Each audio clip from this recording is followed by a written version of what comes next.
Blog Talk Radio. Hi, and welcome to our Friday show of MindShifters Radio with the Forgiveness Doctor, Dr. Michael Ryce.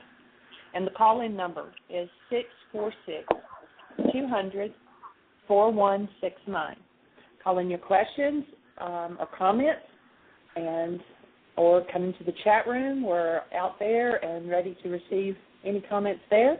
And today's topic, I think, Michael, is going to be on healing crisis. That's what we're going to look at, is what the healing process looks like. And as many of you have heard say before, it is not Dr. Feelgood, which is one of the reasons why real healing and the tools of healing have not been very popular in the past.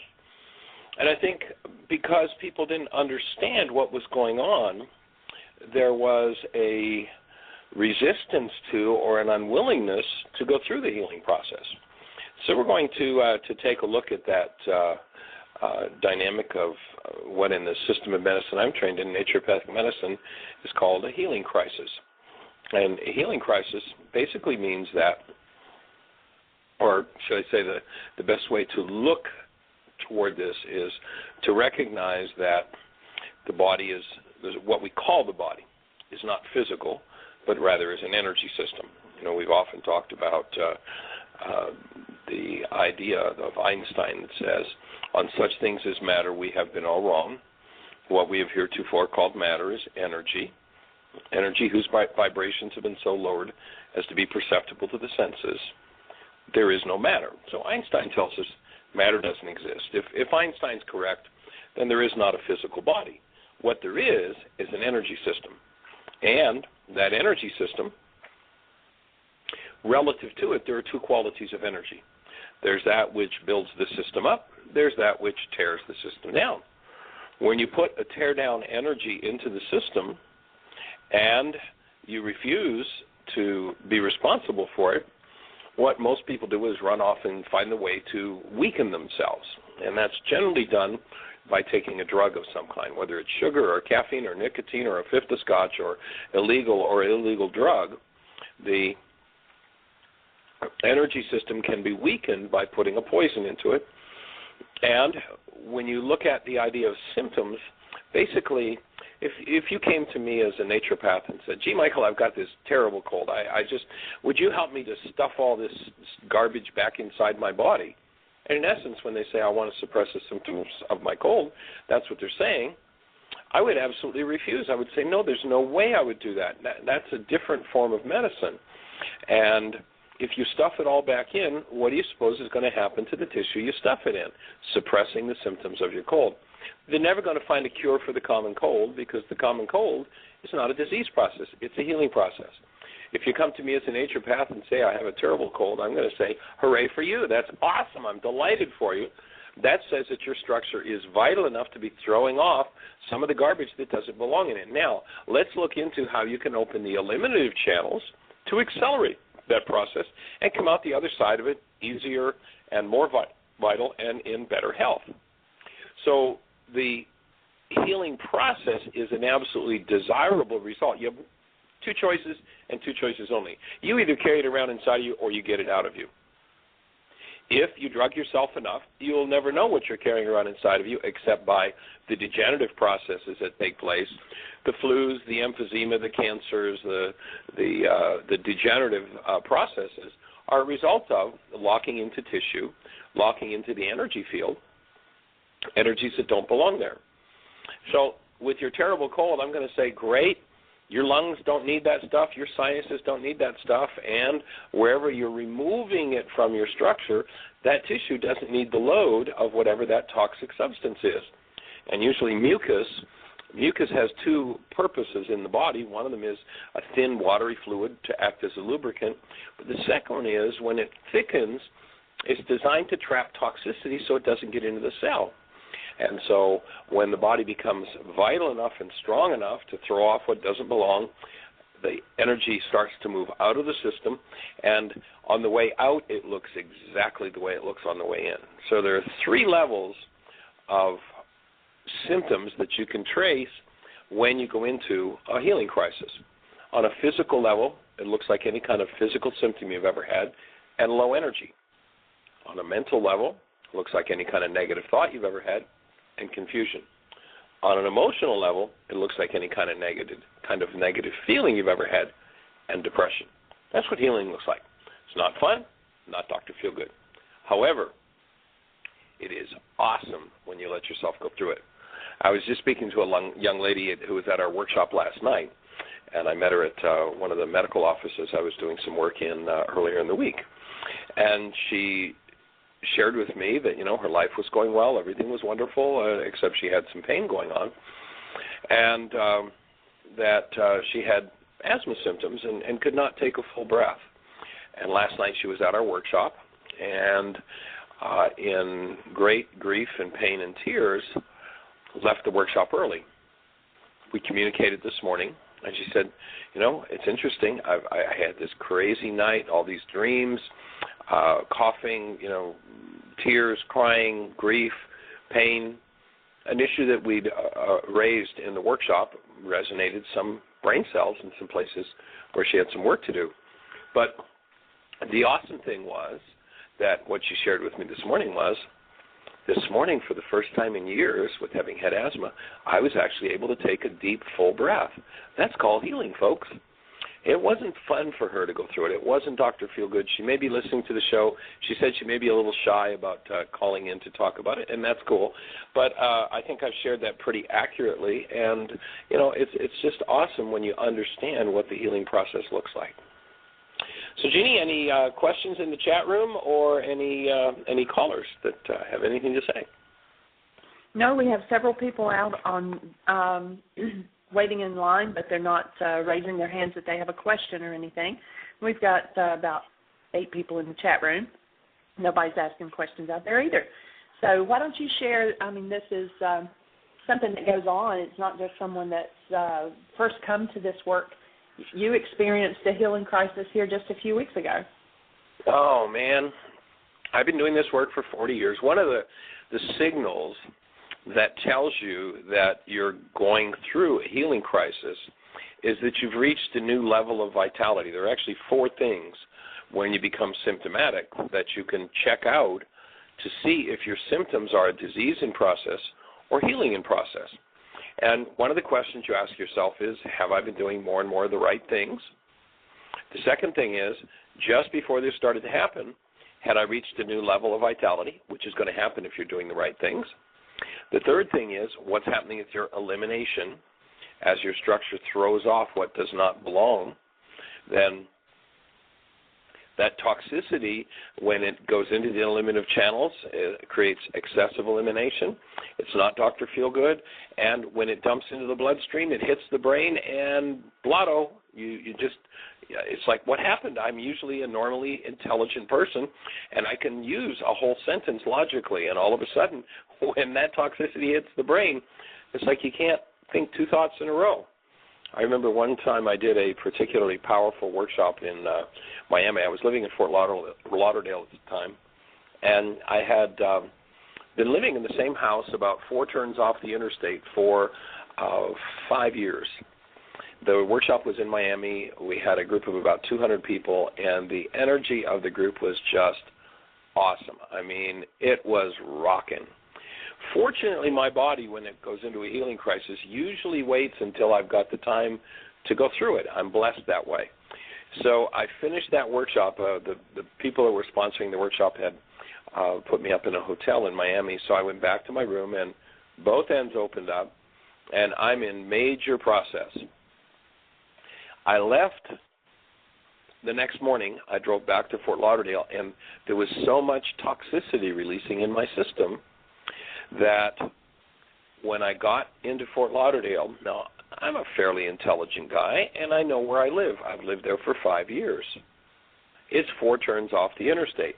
It's been over 20 years since I lived there. I know those turns like the back of my hand, of course, right now. But you know something? I couldn't remember where to get off the interstate to get home. I was lost. I literally couldn't remember.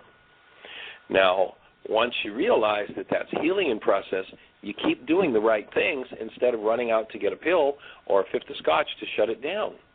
It's a wonderful thing to have happen. And, back years ago in that regard, I was a coffee drinker. I got up in the morning. I slept as late as I could. I'd get my pot of coffee, and I'd start drinking to get some energy moving. And as you go through and you throw off these loads, you become clearer, you become brighter, your mind becomes sharper, and you have tons more energy than you ever had. I wouldn't touch a cup of coffee today. Well, maybe twice a year I might take a sip of a coffee just to taste it, but if there's some kind of special brew around. But, I don't need anything for energy. These kids that are loading themselves up with energy drinks have no idea what they're doing to themselves. If you imagine somebody who breaks a leg and, let's say it's a long healing process, 6 months or something, and they go around with it in a cast and a crutch, what has to happen when they put away that crutch and take the cast off? All the muscles are atrophied, and they have to go through physical therapy to get those muscles back active again, because whatever in the structure isn't used, it starts to shut down. Well, the adrenal glands are designed to produce energy. And if you put a particular chemical in your system that replaces the function of the adrenal glands, and these kids, I understand, we had somebody who was sharing with us a couple of weeks ago that one of the ways that the young people are drinking more is that they'll drink a fifth of scotch, they'll drink a drink of scotch or what have you, or whatever they're drinking, and then they'll drink one of these energy drinks, and it pumps them up so they can drink more. And the damage that's being done by the alcohol, for one, but these energy drinks that create artificial energy in the system are basically like the crutch and the cast. The adrenal glands atrophy, and their function disappears. Then, if you take these kids off of these energy drinks, if you take people off of caffeine, there are all kinds of detoxification symptoms that go on and things that they have to go through. And it's just part of the process of healing. If you know somebody who's into those energy drinks, invite them to think twice. Give them that analogy of the cast and the crutch, and most people go, oh, I never thought of it that way. But if somebody wants to blow out their adrenal glands, hey, just chug those things 2, 3, 4. I've talked to kids that drink 10 of them a day to keep themselves pumped up and high. Wow. The price they're going to pay is going to be incredible years down the road. I wouldn't want to be those people. In any event, as you go through the healing process, you have to process physically, mentally, and emotionally everything that's been locked in. The particular healing crisis that Jeanie was referring to was that back about, 10 weeks or so ago, we were in Florida, and we had a man introduce us to a rabbi who is kind of a very wise and alternative-thinking man, and we were introduced, and so I went to his place to sit down and talk about what we do in the forgiveness process. It was really awesome to meet with him. This guy's about 6'5", and I'm not a little guy. There aren't too many people I feel small beside.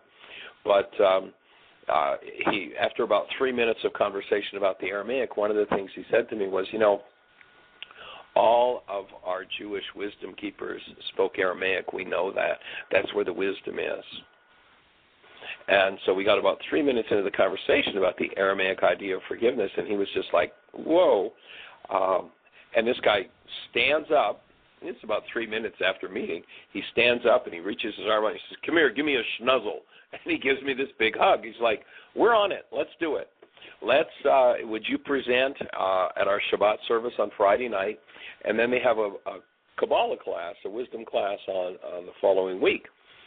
So we went in, and it was interesting. There's a very large, called the Posner Community Center, huge, beautiful facility with basketball courts and swimming pools, and they have 4 schools on the property. It's an awesome facility.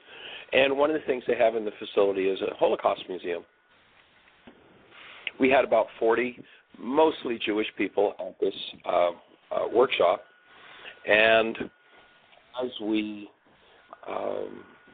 taught the forgiveness process. Here we are in the Holocaust Museum, surrounded by all these pictures of the Holocaust, and we're talking about responsibility and forgiveness and healing.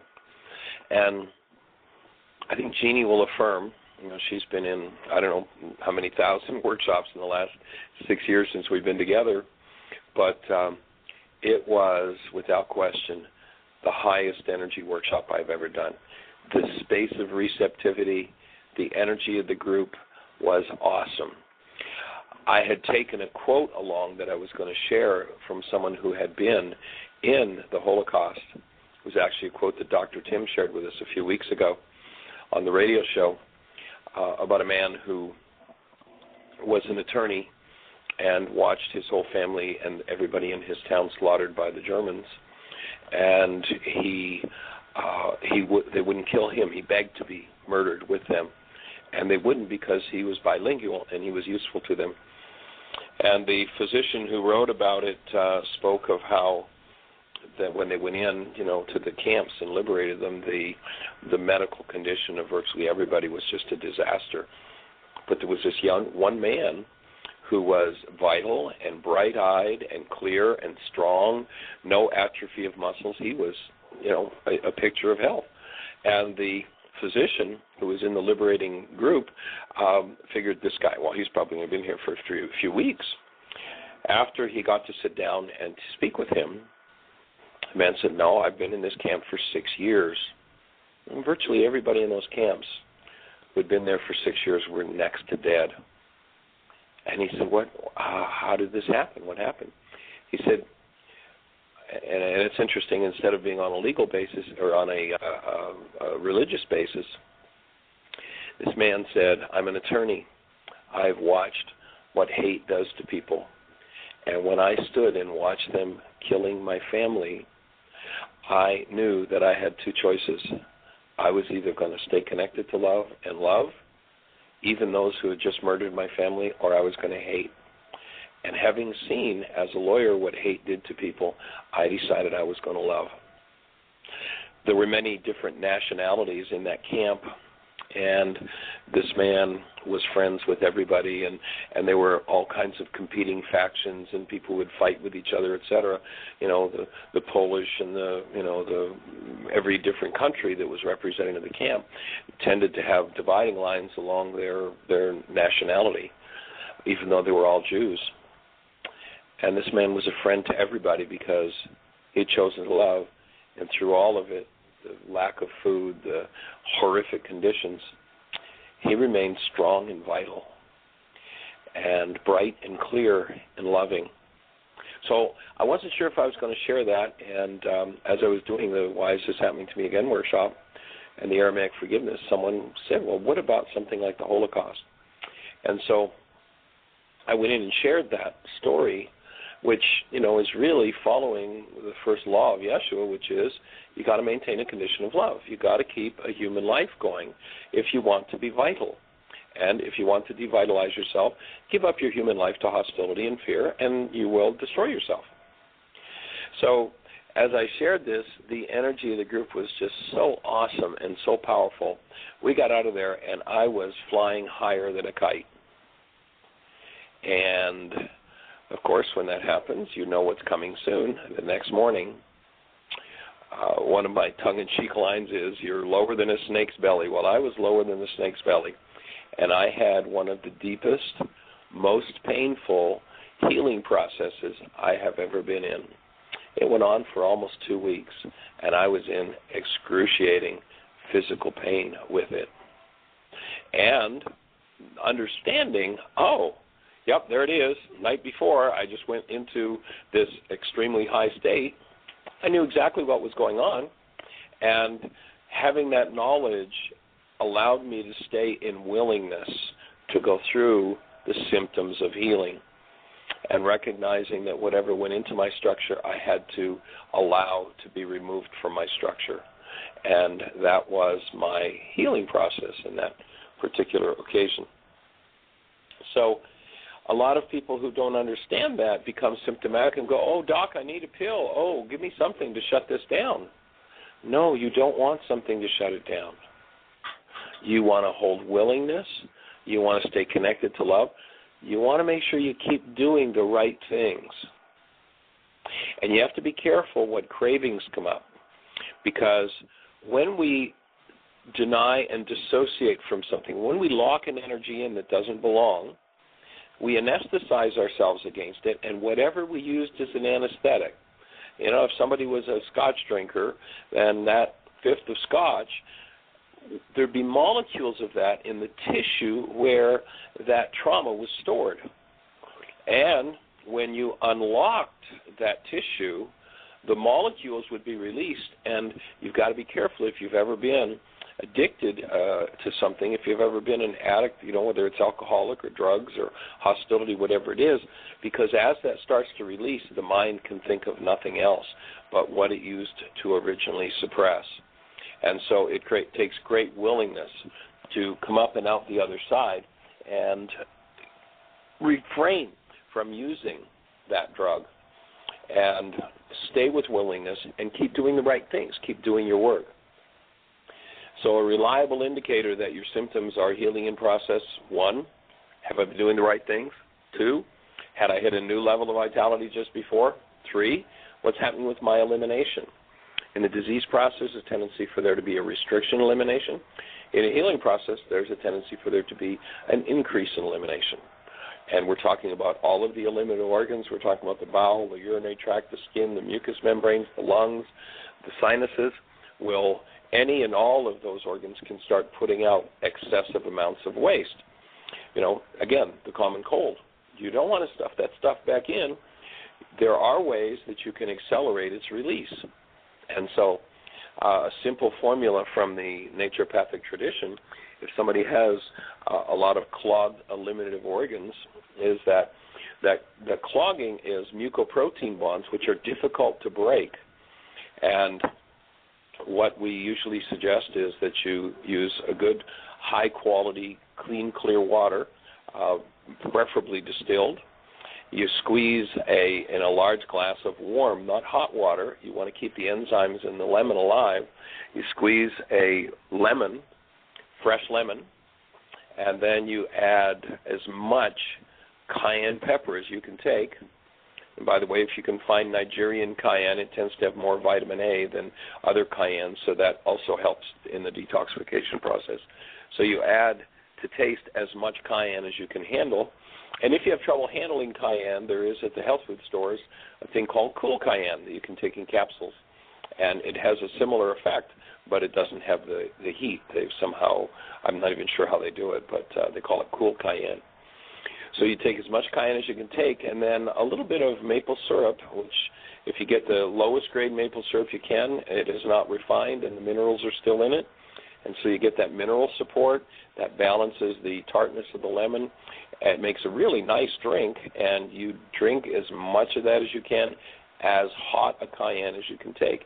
And that breaks up the protein bonds that hold that mucus in the body. Several people over the years that have, in the last few years, there have been people who've had these flus that just tend to hang on and hang on. And I've suggested that to them.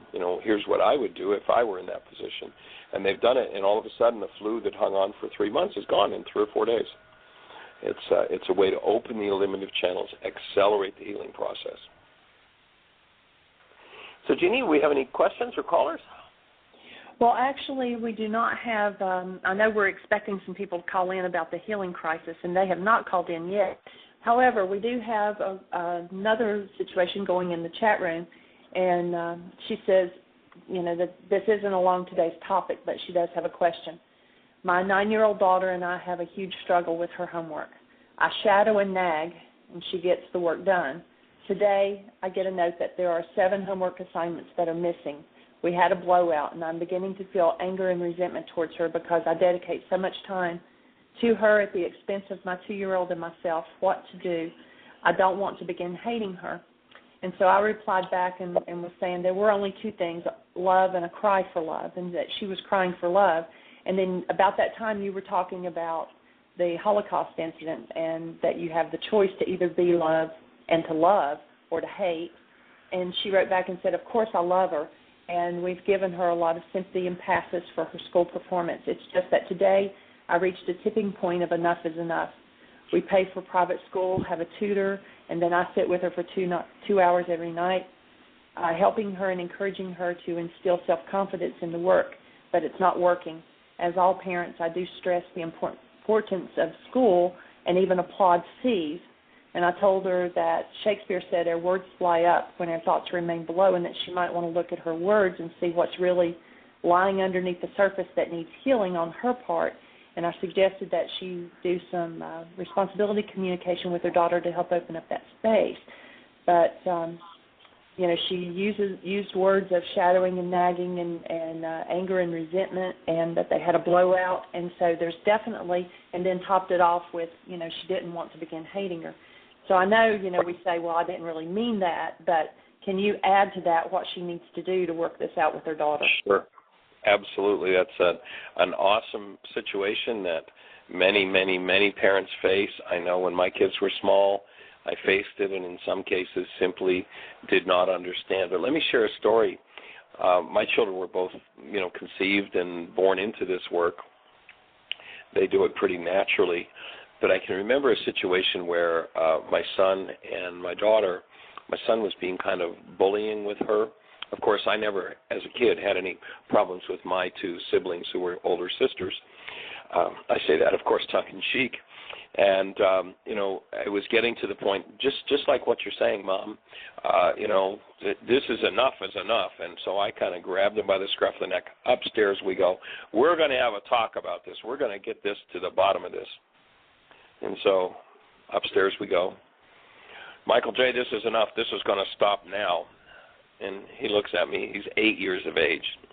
He says, oh, Dad, you mean I've done something that brings up something you haven't dealt with, like you say, in the workshops? Of course, I had to take a breath because that was exactly what had happened. And so my 8-year-old son turns the tables and processes me and supports me in healing. Me, the teacher, my 8-year-old, is leading me through it.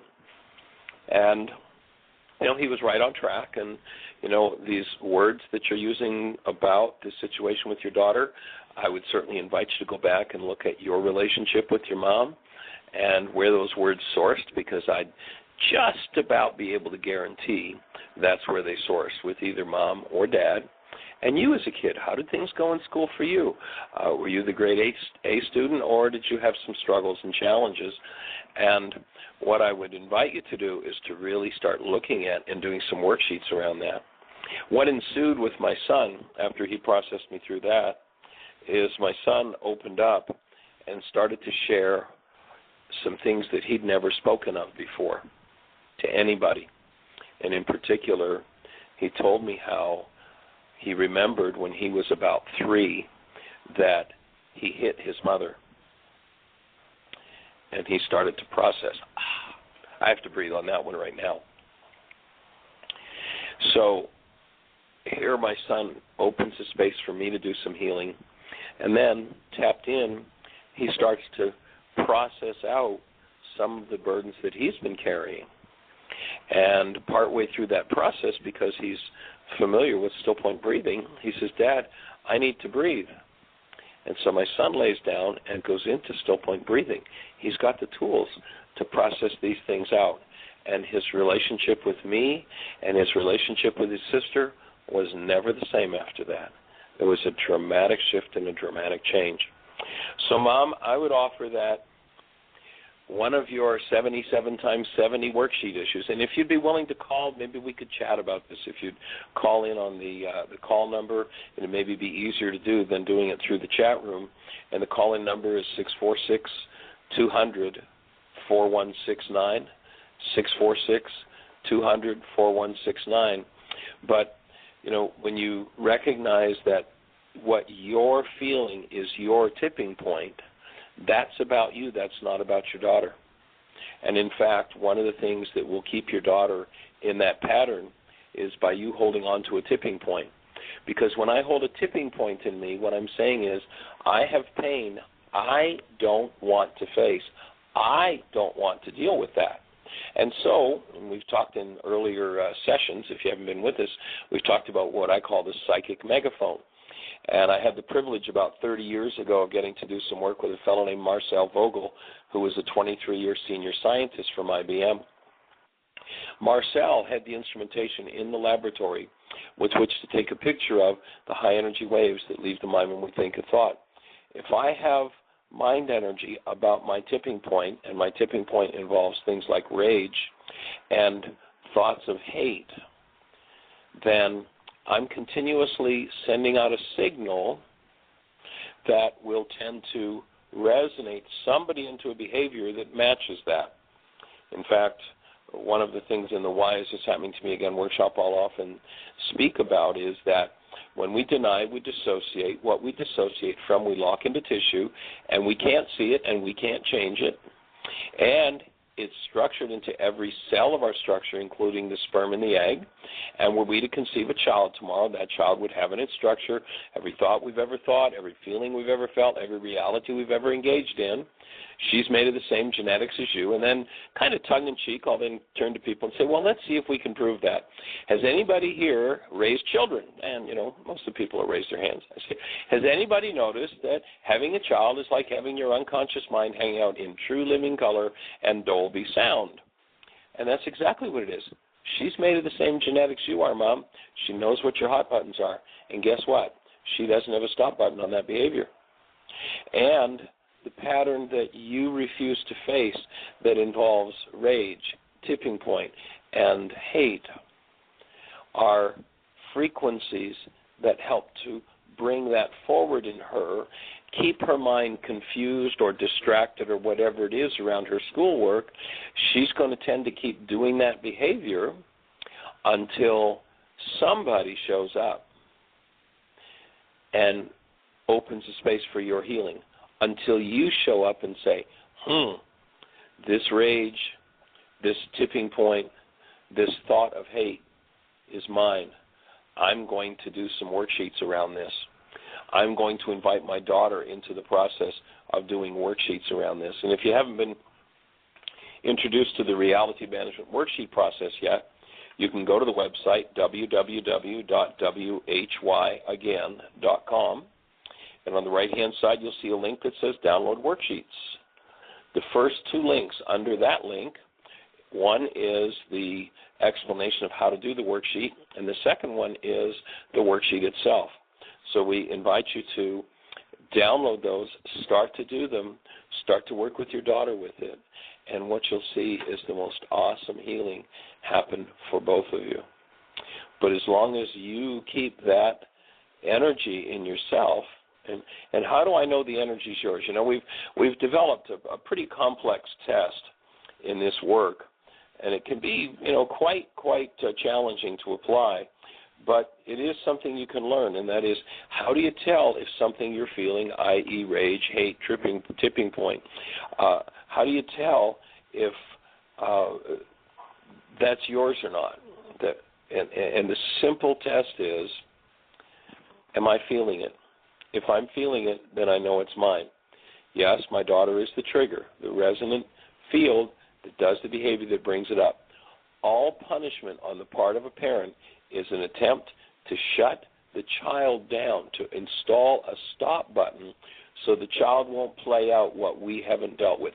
All punishment is an attempt by the adult to get the child to shut down whatever it's doing that we haven't dealt with, that we passed on to them. And when you reverse that process and you breathe and you own it and you invite your child into a healing space and you learn forgiveness, watch the shift that happens. You'll be calling us back in a week going, oh, my God, what an awesome change. Go ahead, Michael. Jeanie. Yes, we have 3 calls on there, and I believe one of them is the young lady that I just did the message off of the chat room. And then we have 2 more callers right behind her. So 510, I'm not sure if you are the young lady we were just speaking to in the chat room, but you're on the air. Good morning. Thank you for taking my call. Good morning. Glad you're here. Yeah. Who are we speaking with? Yeah, this is the mom. Okay, Mom. We'll just call you Mom. We're glad you're here, and we're delighted to be here to support you. Oh, thank you. Yeah. And your daughter. I hope so. And I just, clarify that, we try to provide such a supportive environment for her.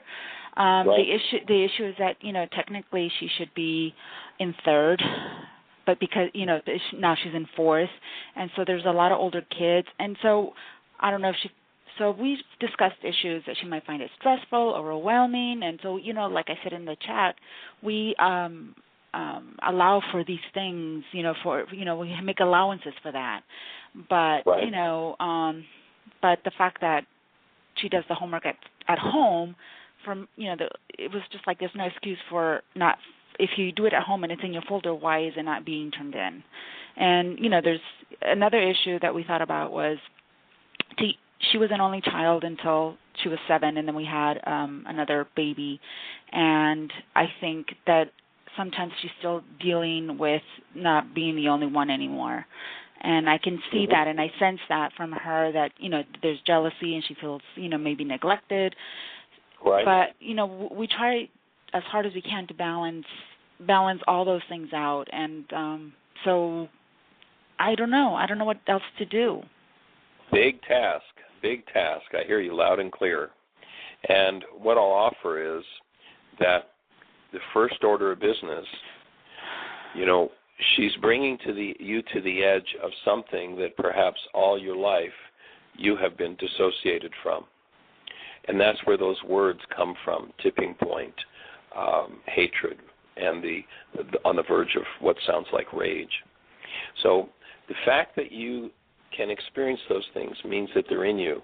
They have nothing to do with your daughter.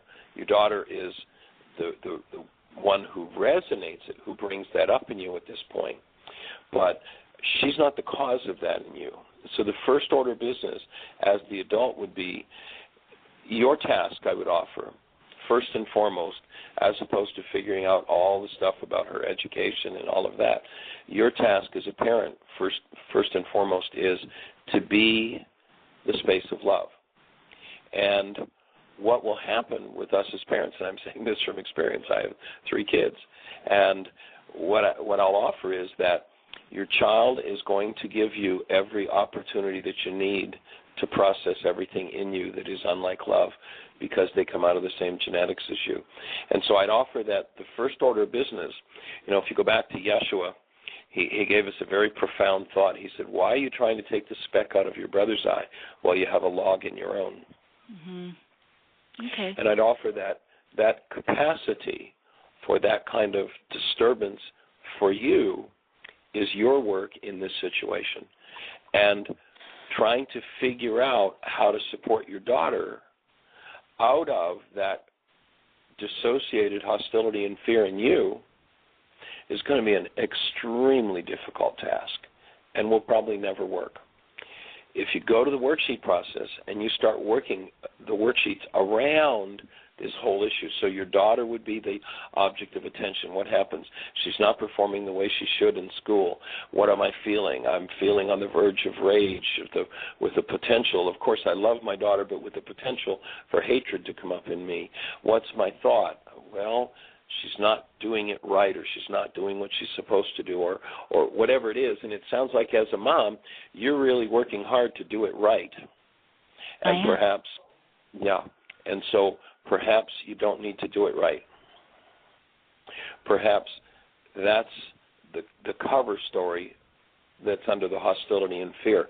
As a child, was there always somebody there insisting that you do it right? You have to be perfect. Well, yeah, funny. I was the oldest of immigrant parents, and so I didn't have help. I was on my own, and despite my parents not being able to help me because of the language, I was the first to go to college. I have a master's degree. I did what I was supposed to do as school-wise and family-wise. I was the role model for my younger siblings. And so sometimes when Maria, my daughter, when, she can't do what I feel is a very simple task of just submitting homework, I'm like, I just find it baffling. Yeah. So that baffled part of your mind, I would offer once again is your work. Yeah. Let me propose a scenario. Could you imagine a space where your daughter could totally, completely fail in school, never turn in or complete another assignment, never do her homework, and you as a parent can totally, completely embrace her in your love with no disapproval, with no hostility, with no fear for yourself or for her? Could you imagine yourself doing that? That's ridiculous. Right? I would feel very disappointed, yeah. Yeah. So then that would be another worksheet process for you to heal that disappointment and to let that go. I had a young man that I worked with several years ago, and his mother wanted him to be a medical doctor. He had no interest in being a medical doctor. He loved mechanics, and he wanted to drive a truck. His mother put so much pressure on him that he went to medical school. He got his medical degree, did very well in school. He, did his walk and got his degree, and he walked down into the audience and handed his mother his medical degree and said, "There you go, Mom, there's your degree," and went out and got a job driving truck. Mm-hmm. Wow. My offering to you is that as a parent, the first order of business, and of course we all want our children to do well and succeed and all of that, but the first order of business is to be the active presence of love for them, whatever they do. And I don't know your daughter. I don't know. Maybe academics isn't ever going to be her thing. Maybe she's an awesome dancer, or maybe she has a natural knack for poetry, or maybe she's going to be an auto mechanic. I don't know. And but I do know. Maybe we accept it. It's not like we don't let her. It's not like she doesn't express who she really is. It's just in the fact that we support her in whatever she does. The musicals and the cheerleading and then this and then that.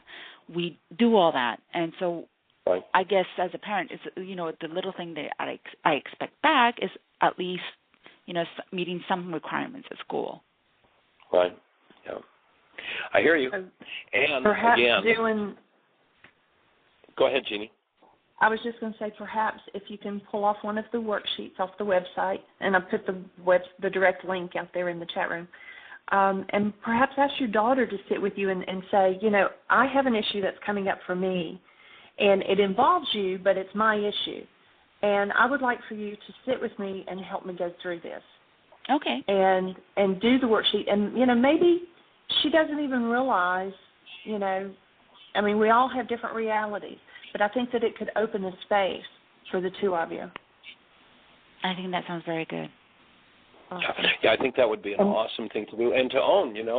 I have a lot of frustration and anger around what you're doing, and I realize that my frustration and anger is mine, and I want to clean that out so that I can simply be loving support for you. And you'll open such an awesome space with her that you'll be amazed, and I'll look forward to hearing back from you when you've done that and sharing. And you might find that then she's going to turn around and say, well, I didn't want to say this to you, Mom, but I feel like I'm not smart enough to do this. I can't do it because I'm not smart enough. And then you can sit and go, well, gee, dear, that's an issue. What I know is that we're all born geniuses, and so maybe I could do a worksheet with you on not being smart enough, or not being good enough, or needing to fail. And as you start to bounce off of each other, as I shared with my son, it was so awesome for him to process me. I had two older sisters. I was the middle kid. Younger brother was innocent, could never do any wrong. Two older sisters that, were Miss Perfect. And so who was always the bad guy? Who was always the one who was in trouble? Who was to blame? It was me. And so here my son at 8 is processing me around that issue. And then he opens up and owns what he's never been able to tell. He's 8 years old, and so for 5 years he's held these tears and this guilt and this anger at himself for having hit his mom, who he loves dearly. And so, to create a healing alliance with your child, I'd offer that's 1,000 times more important than academics. 1,000 times more important. In fact, it's more, the word education comes from the root educare, which means to draw out. It does not mean to put in. And oftentimes our so-called educational systems are really systems of indoctrination, creating good commercial servants, and that system is not really supporting what the child is about learning at this point. You perhaps have noticed as your children grow that, they're younger, and there's a point where all of a sudden they're sitting down with a crayon in hand and you can't get them to do anything, and then 3 months later they sit there and they draw squares, 1 million squares. They draw them in every color and they draw them over. They're learning. They're in a sensitive period for something at that point. And oftentimes the schools, because everybody's treated the same way, don't honor the child. They've got an agenda. We need to do this and you need to get it done today. Well, if the child isn't ready to learn this particular skill today, maybe it's not their sensitive period for that. Maybe it'll be 3 years down the road when they'll spontaneously learn that. There's actually an educational system called Montessori where that's what they do, is they focus on what is the child leading us to their learning. And sometimes we try to force them to learn something that isn't their sensitive period for it. We can make a big mistake and create frustration and blockages about learning. So there's so many things to consider here, but I would offer the first one is to sit down and do that worksheet with your daughter, or maybe do more than one, and you might be surprised at what opens up. And the most important thing in your lives will be that you reach a new capacity to be the space of love with your daughter, and your daughter reaches a new capacity to understand her mom and be the space of love for mom, because our children are powerful at holding that space. I will definitely do that. That's excellent advice. Thank you. Awesome. Well, we're on the team to support you. Any other questions, any support we can be as you go through that process, please call us. Please tap into the show. And, your question is everybody's question, and we're here to support everyone in using these tools. So thank you very much for having the courage to call in and to be a mom that's willing to face some big issues in herself and move out the other side. And we'll look forward to hearing back from you on the results. Okay, thank you. Okay, blessings. Bye. Have a great day. Okay, Jeanie, Michael, we actually have Julie on the line as well, but we have someone else who has been patiently waiting. So 954, you are on the air. Yeah, hey, Michael, how you doing? This is Barry. I was on the other day on Tuesday, and I got some help from Pamela. You remember you'd asked me to call back in and give you some feedback. How are you? I'm blessed and highly favored. How about you? Nice answer. I like your answer. I'm doing great. I've only got about 5 minutes. I got to go give a golf lesson, so I'm really short on time, but I just wanted to give you some feedback. Yes. Sat down, and Pamela had me fill out a worksheet on remember, I was a little upset. My daughter is sort of a world-class athlete, and she was sort of dropping her focus and becoming more of a social person, and Pamela got me to realize it's really kind of a small thing to be so worked up about, and I'm definitely have chilled on the situation quite a bit. Well, that's awesome. And again, the same thing we just said to the young lady we were just talking to is the most important gift you can give your children, as opposed to pushing them in directions you think they should go, is that you are. I think it's our birthright, and most of us have been disinherited. It's our birthright to experience our parents, our siblings, the people around us as the active presence of love, as human beings, and to experience ourselves that way. And that's like the number one first order of business. And our culture that tends to push kids in directions that maybe it isn't for them to go, tends to take us out of that space of love and put us into stages. And of course, it's perfect because, as with the young lady we just spoke to, it's her healing process that her physiology can produce that kind of frustration and upset. And, of course, yours and the same with your daughter. So I'm glad that space is opening for you. That's awesome. Yeah, you guys did a great job the other day, and Pamela had me fill out one of the sheets that you had spoken about. I guess it's called a worksheet. And right. I'm looking at it right now, and I guess just doing it made me realize it's pretty ridiculous. She's a great kid as she is, and I just sort of have decided to relax and chill out on the whole situation. So I really got to run, but I promised Pamela I'd call in and give you back some feedback and keep doing a great job. You guys help people with some, that was a very important thing to me, and it's just nice that there's people that sort of can guide you. Hey, I'm delighted. Congratulations, Dad. What an awesome gift to give yourself and your daughter. And I'll invite you to take that worksheet and make a commitment for the next 10 days to do at least one a day on something that's up in your face at some point in the day. And give us a call back in 10 days and see what you see at that point. Well, thanks, Michael. I think I'm pretty lucky. I don't have too many things bothering me. That was the big one, and she really helped me with it. She really did. So thanks to you and thanks to Pamela. I better run because I see somebody waiting for me. But I just wanted to thank you, and I promised I would call in, and I'm a man of my word. So good job, guys. Okay. Well, we're going to be back in Florida next year. I'm going to ask for a free golf lesson for that support. So, all right, Michael. Thanks you got it. Okay. Nice speaking. All right. Bye-bye. Okay, bye-bye. Okay, and now we have Julie, and she has been going through a healing crisis, and she said she would be calling in and sharing with us. So, Julie, you're on the air.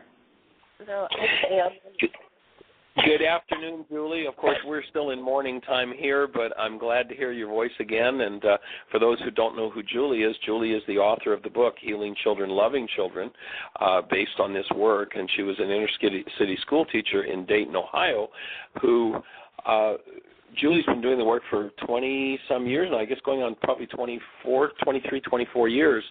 And Julie would call me as the kids would bring things up in school, and she'd say, Michael, I've taken a well day off of school because so much came up yesterday, and I'm on my 30th worksheet working around the issues that have come up with the kids in the classroom.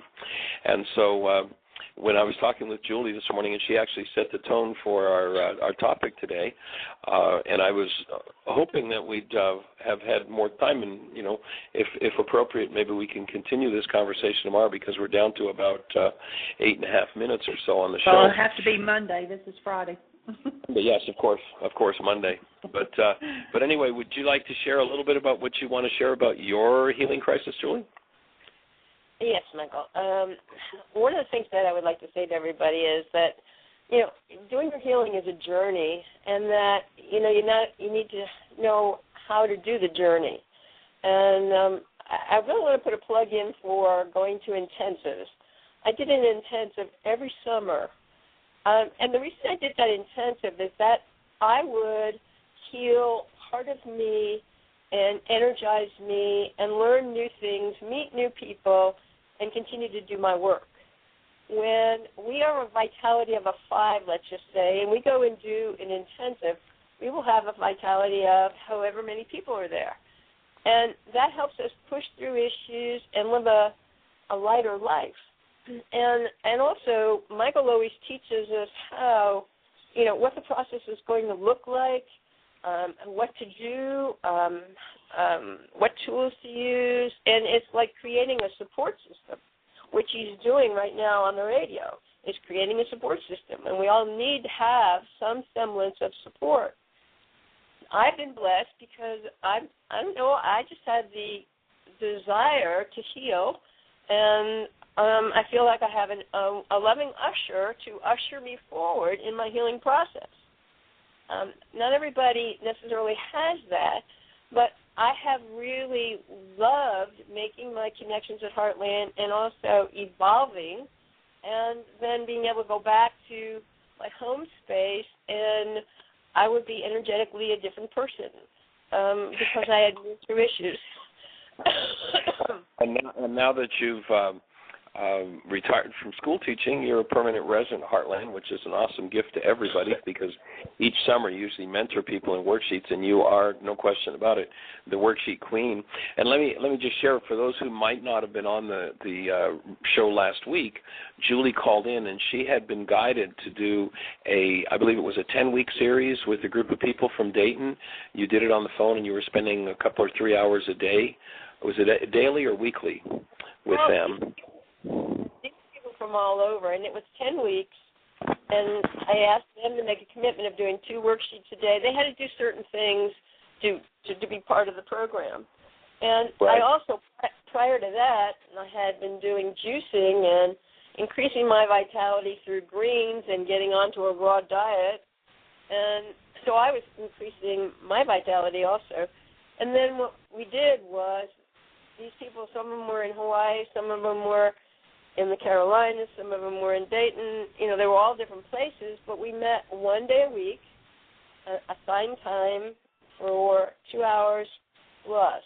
Sometimes it went on above 2 hours, and sometimes they went into some healing crisis like I am in right now.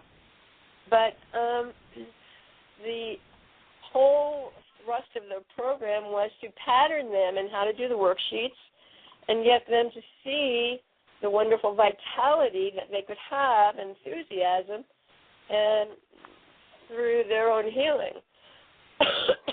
And let me share that the thing that has Julie's voice being scratchy in that cough is that she culminated that series and got on the radio last week and shared it with us and was in great enthusiasm about it. And, of course, there's this one, and this ties back into something you said a few minutes ago, Julie. There's this wonderful African proverb that says, when you want to go quickly, go alone. If you want to go far, go together. And so as Julie tapped into the listening audience, and I'm sure that everybody was pretty impressed and excited by what she was saying, Julie goes to a new level of vitality. And the next morning, Julie, what happened? Oh, it's just started to flow. I mean, every orifice, and if you don't know what that word means, every little hole that's in your body was opening up. And so, I'm what's called, and I definitely had a high, and I definitely was doing the right things. And so my body now is of a new vitality, and so it's able to eliminate the toxins, whatever's going on for it. And I trust that it is fully appropriate. It just takes a little time for it to get out, and then I'll feel a new level of energy. But one of the things you'll get is a new level of awareness, a new insight that you might not have had before, and that just gives you such clarity of what really life is about and why we're here. So, and go ahead. When you move into the release mode, as you have, old energies of the past are felt as though they're present moment experiences. One of the things to be aware of, folks, when you go into a healing crisis is some of those old thoughts and some of those old feelings come up in the mind, and the mind will make realities that kind of match the circumstance you're in, and there can be a tendency to think that what's going on in your mind is about what's going on outside of you when you're in this healing process. And so the mind can make what appears to be a present moment experience, but it's making it out of past dynamics. And so it's not a present moment experience. It's the energies from the past coming up and out. And at that moment, things seem the darkest because you're accessing new depths, hidden perhaps for years or even generations. And that part of this work is called a healing crisis. Very, very desirable state, because instead of carrying it around hidden inside as a load on tissue, you're now accessing it and able to change the dynamics that are hidden there, as well as detoxify the toxic effects. So, but it's not Dr. Feelgood, is it, Julie? No, this has not been Dr. Feelgood at all. No, not at all. The energies come up very, very rapidly, and is it okay to share what I shared when the energy was coming up fast? Sure. We've got about okay. 90 seconds. If you can do it in that time frame, or perhaps we want to pick it up tomorrow or Monday, whatever you think. Go ahead. Well, I'm just going to say that, that every energy crisis is different. Every healing crisis is different. Right now, everything is affected. Thinking is affected. My whole physical body is affected.